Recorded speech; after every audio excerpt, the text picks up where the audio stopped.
السيدات والسادة، الحضور الكريم، أهلا وسهلا بكم. مساء الخير إلى فقرة العشاء في منتدى الجزيرة 17. أتفضل الآن بدعوة الآن فقرة كلمة سعادة الشيخ ناصر بن فيصل آل ثاني مدير عام شبكة الجزيرة، والتي سيلقيها بالنيابة عنه الدكتور محمد المختار الخليل مدير مركز الجزيرة للدراسات. تفضل مشكورا دكتور محمد.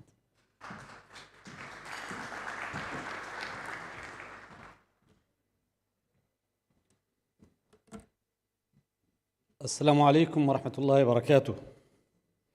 حياكم الله جميعا. سعادة الدكتور فيكتور غاو نائب رئيس مركز الصين والعولمة، السيدات والسادة، الحضور الكريم، ضيوف منتدى الجزيرة 17، يسعدني أن أتحدث إليكم الليلة نيابة عن سعادة الشيخ ناصر بن فيصل بن خليفة آل ثاني المدير العام لشبكة الجزيرة، الذي يرحب بكم غاية الترحيب ويعتذر عن حضوره معكم الليلة لأسباب جدت عليه. نرحب بكم في رحاب شبكة الجزيرة هنا، حيث الرأي والرأي الآخر، هنا حيث يقدر الرأي ويعترف بالآخر ويتحاور الجميع على منصة آلت على نفسها منذ أكثر من 3 عقود أن تكون بوابة الحوار وملتقى صناع السياسة والإعلام، حيث تتلاقح الأفكار وتتعدد الرؤى.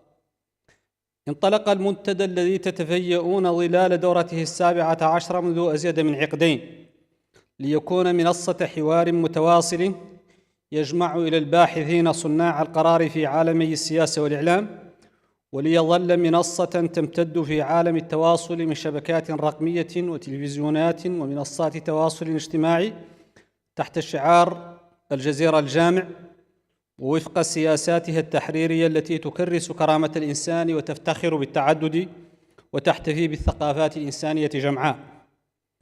نلتقي هنا حيث تتلاقح الأفكار وتمتد الجسور وتتعدد الرؤى، وتلتقي على الحقيقة لفهم متغيرات العالم، انطلاقا من لحظة المنطقة للبحث في دلالات الأحداث والتفكر في استشراف المستقبل، سبيلا إلى فهم متزن لعالم مضطرب ورؤية وازنة لإنسانية قلقة. إن شبكة الجزيرة ترحب بكم، ترجو أن تنير أفكاركم عبر منصتها هذا العالم المظلم القلق المضطرب، ليتمكن من تجنب الحروب هنا وهناك، ولينقذ عقلاؤه انهيار القواعد وتغول القوي وغياب الإنسانية وسيطرة الأنانية.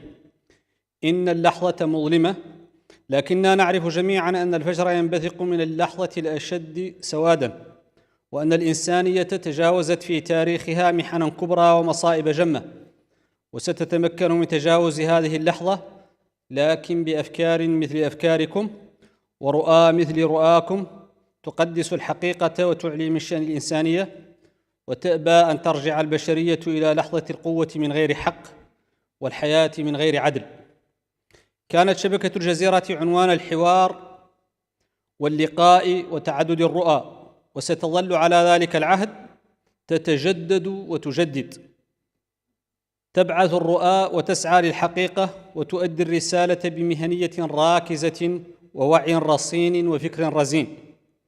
نجدد الترحيب بكم ونتمنى لكم حوارا ممتعا وإقامة سعيدة في ضيافة الجزيرة هنا في الدوحة في قطر.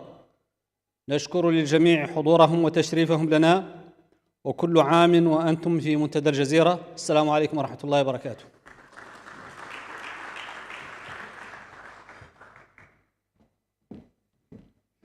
شكرا دكتور محمد على هذه الكلمة التي تحدث فيها بالنيابة عن سعادة الشيخ ناصر بن فيصل آل ثاني مدير عام شبكة الجزيرة الإعلامية. الآن إلى كلمة الدكتور فيكتور غاو، وهو محامي وأكاديمي صيني يشغل منصب نائب رئيس مركز الصين والعولمة في بيجين، أحد أبرز مراكز الفكر الصينية المعنية بقضايا العولمة والسياسات الدولية. عمل فيكتور غاو في مجالات الدبلوماسية والاستثمار والطاقة، وتولى مناصب قيادية في مؤسسات مالية وشركات كبرى، كما شغل مواقع استشارية مرتبطة بقضايا أمن الطاقة والعلاقات الدولية. فليتفضل مشكورا. Please proceed.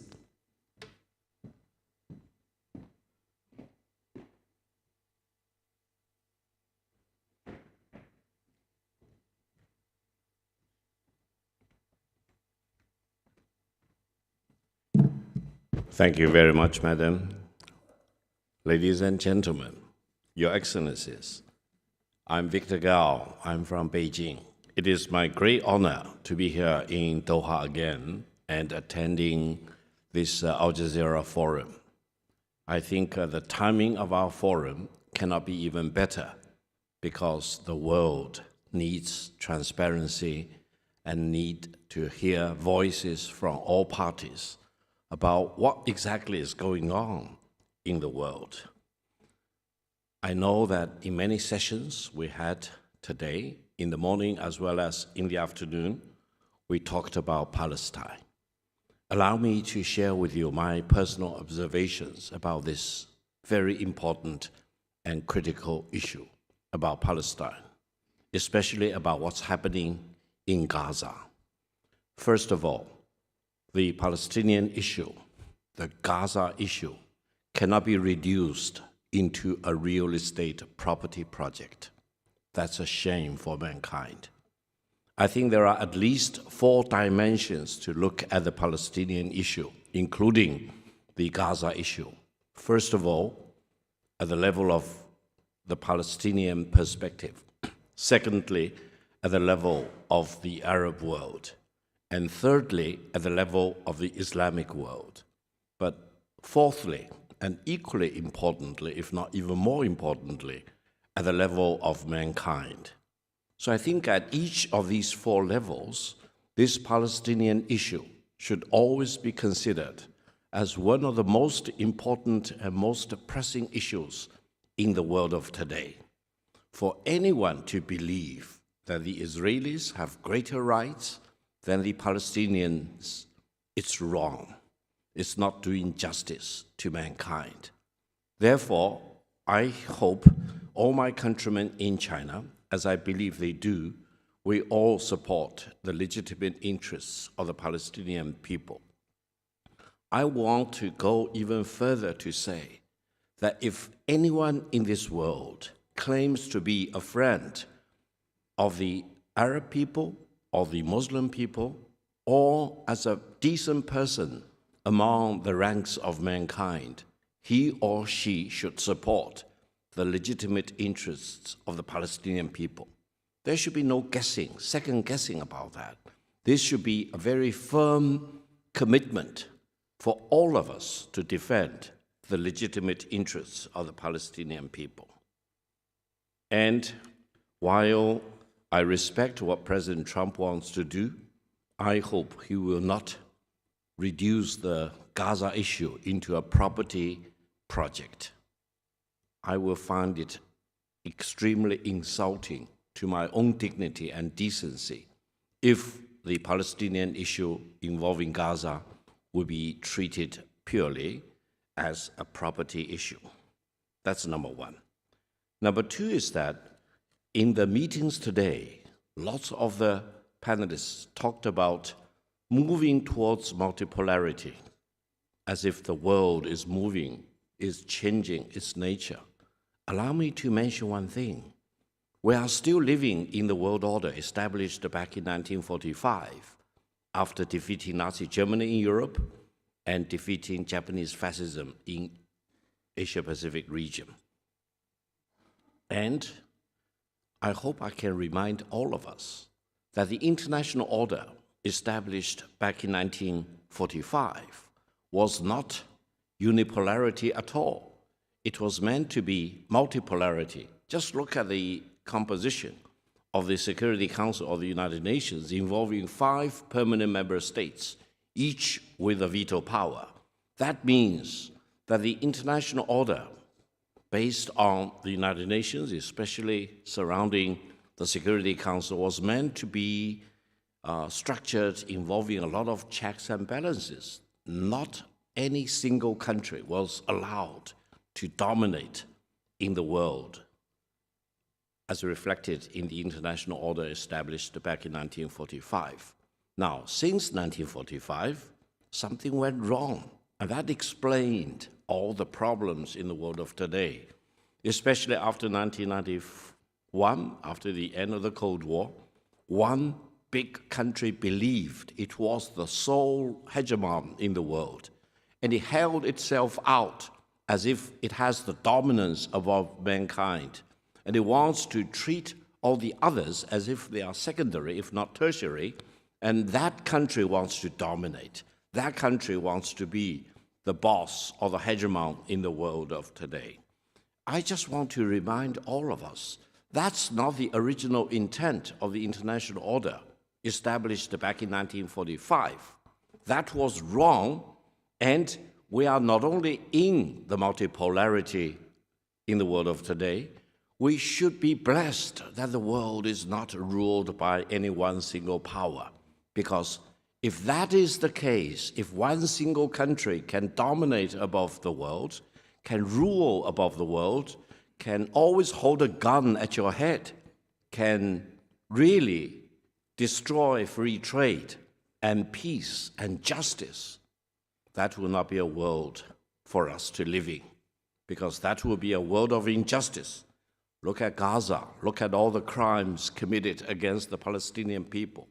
The more than 70,000 innocent people killed, about 2/3 of them, if not 3/4 of them, were women and children, including pregnant women.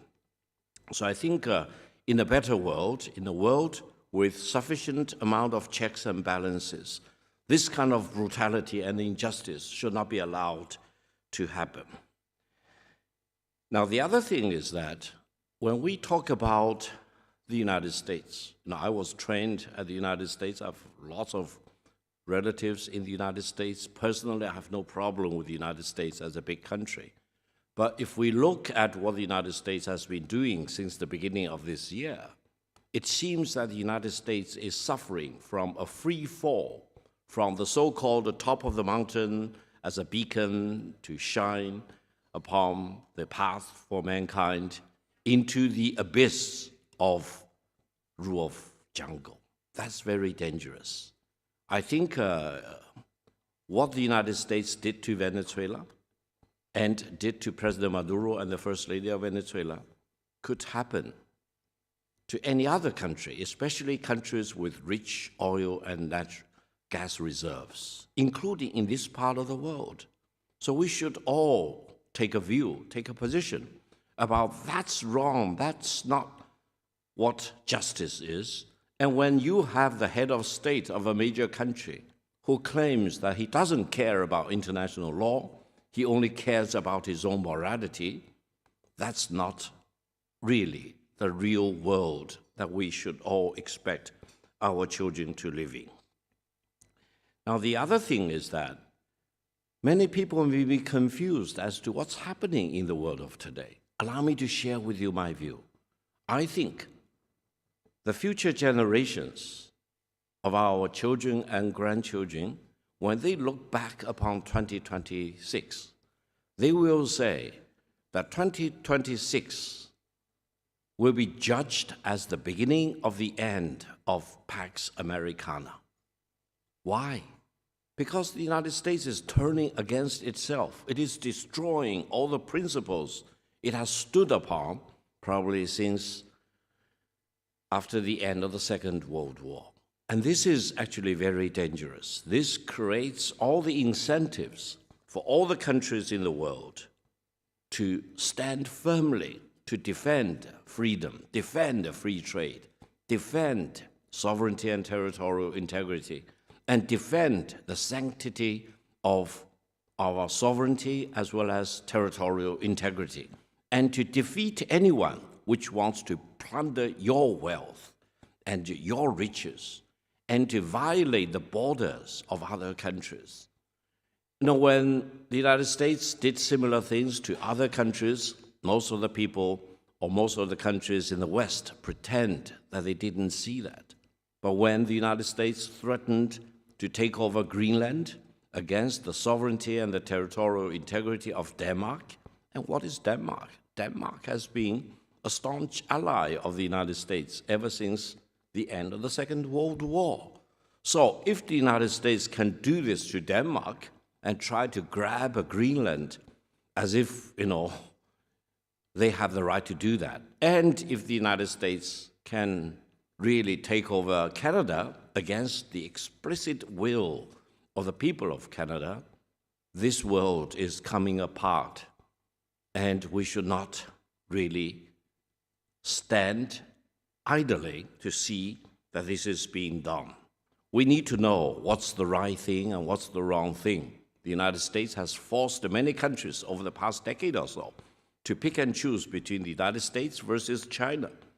If you pick China, the United States will say, then you are the enemy of the United States, and you have to stand with the United States. For many years, I have declared no country in the world should be forced to pick and choose between China and the United States. Why? Because you need to use your own brain and do your own judgment to see whether the United States is doing the right thing or the wrong thing, and whether China is doing the right thing or the wrong thing. Now, if the United States is doing the wrong thing, as if they, for example, when they want to take over Greenland or Canada, why should you support the United States? And if China is doing the right thing, for example, promoting innovation on all fronts, etc., why don't you want to work with China? I'm so encouraged to see that Prime Minister Carney of Canada visited China recently after an absence of 8 years. I was very encouraged to see the Prime Minister of Britain, Mr. Starmer, visited China after an absence of 8 years. And when he went back to London, he said his predecessors committed a dereliction for not engaging with China for 8 years. I hope all these recent events mean something. That means the world is changing because of what the United States is doing against international law, against order, against free trade. More and more people realize that they should not just follow blindly what the United States is doing. All of us need to use our brain and judgment and sanity, in many cases, to decide for ourselves what is the right thing and what is the wrong thing. Now, allow me to mention something very important. I understand there was a panel talking about AI this afternoon. Let me make some very basic points. AI should not mean American intelligence.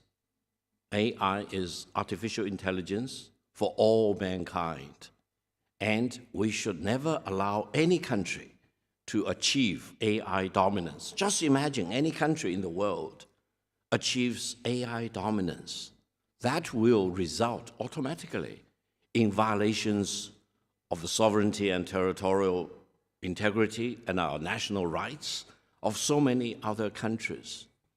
And I coined a term called the AI divide. Don't be caught up on the wrong side of AI divide. And AI dominance, or building AI as if AI is American intelligence, will result in AI divide.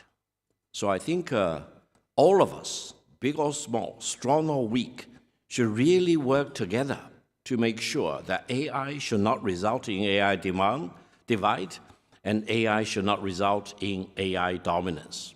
Now, another point I want to emphasize is that I firmly believe AI should be open sourced, which China is doing, open sourced AI development.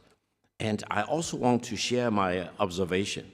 I think the closed sourced AI development has been practiced by the United States is doomed to failure. I do not have enough time to go into details as to why I think AI will be open sourced, and that is the mega trend, and closed sourced AI is doomed to failure. It may just take another 3 or 4 or 5 years to show to mankind that the closed sourced AI, involving high barriers in terms of the capital intensity as well as the technological intensity, is not going to work. Why? Because no one wants to live in a world when one so-called superpower will accelerate its superiority and dominance over all the other countries by holding AI dominance against you. That probably would be a nightmare for all of us. Therefore, I think if we look at all the ingredients giving rise to the AI development, either, for example, semiconductor chips development, the algorithm, the data, for example, and equally, if not even more importantly, power, that is generation of electricity. The United States does not control all of these things. China is moving forward very quickly. And if you allow me to make some observations, I think the US chips war is going to fail very miserably. Even NVIDIA very desperately wants to sell the most advanced GPU chips to China. China refused to buy. Do you know why? Because China has come up with equally good, if not even better, things. And China no longer need to buy the semiconductor chips from the United States. However, allow me to share with you my observation. I think sooner or later, China and the United States need to cooperate with each other for the AI development. Because if China and the United States do not cooperate, do you know what will happen? Do you know who will be the winner of this AI rivalry? Most likely, it will not be either China or the United States. If China and the United States and the world community do not work together, do not engage in international cooperation, I think the ultimate winner may be AI. AI may want to dominate above Homo sapien, and all of us, Homo sapien, may become subjugated to the dominance of AI. So the sooner China and the United States start to cooperate with each other, the better it will be. Before I conclude, allow me to mention two things. One is that there is a very distinguished professor, the founding dean of Kennedy School at Harvard University, Professor Graham Allison, who wrote a book called Destined for War. He came up with this theory called the Thucydides trap. I found it uncomfortable from the very beginning, and I kept thinking about his Thucydides trap, or destined for war scenario, especially if applied to China and the United States, until I realized that this Thucydides trap, or the destined for war scenario applied to China and the United States, is a fallacy. Why? Because the distinguished Graham Allison, whom I highly respect, analyzed the major cases of war in history, but he forgot to tell all of us that all the cases of war he analyzed were conventional wars, whereas China and the United States are two of the most important nuclear powers. You simply cannot use the conclusion you derive at by analyzing conventional wars to China and the United States, which are two very important nuclear powers. To such an extent, I came up with my own theory. It's called inevitability of peace between China and the United States. So don't be fooled by anyone from Washington, either the State Department, CIA, FBI, or the Pentagon, whatever, who said China and the United States are going to fight a war. No, I think if there is any inevitability for the Americans, they say everyone is destined to die, then you need to pay tax. And then Victor Gao says the inevitability of peace. That means for whatever problems there are between China and the United States, we need to come up with a way to solve the problems in peace, in diplomacy, in negotiation with each other, rather than resorting to war. Why? Because the Americans will never be able to win a conventional war against China. Secondly, if the United States wants to impose a nuclear war on China, both China and the United States, and possibly mankind, will be destroyed in Armageddon. So I think we all need to live with the prospect of the inevitability of peace between China and the United States. So despite of all the turbulence, all the crisis, all the scary moments in the world of today, I hope the inevitability of peace between China and the United States will at least give us some reassurance. Finally, I learned to my great sadness that 256 journalists of Al Jazeera were killed after the beginning of the war in Gaza. Allow me to use this occasion to express my highest respect for each and all of these 256 Al Jazeera journalists killed in action, and allow me to convey my condolences to their families.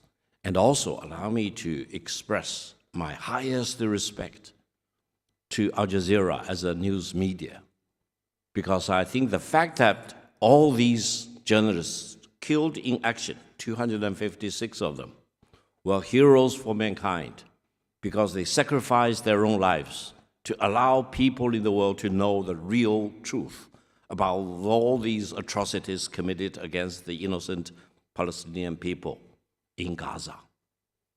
So in this sense, I'm very honored to have this opportunity to share with you my observations about the major things I think about in the world, and I want to express my solidarity with Al Jazeera and also with all these 256 Al Jazeera heroes. They will always be in my heart. I know Al Jazeera for many years. I've been very extensively interviewed by your English channel and the Arabic channel. I will look forward to each new interviews with Al Jazeera as a rare opportunity to express my solidarity with you. On that note, thank you very much. Bye-bye.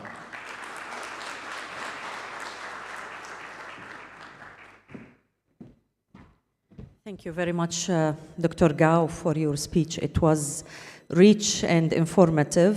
Thank you so much. الآن إلى العشاء، صحتين وهنا. شكراً.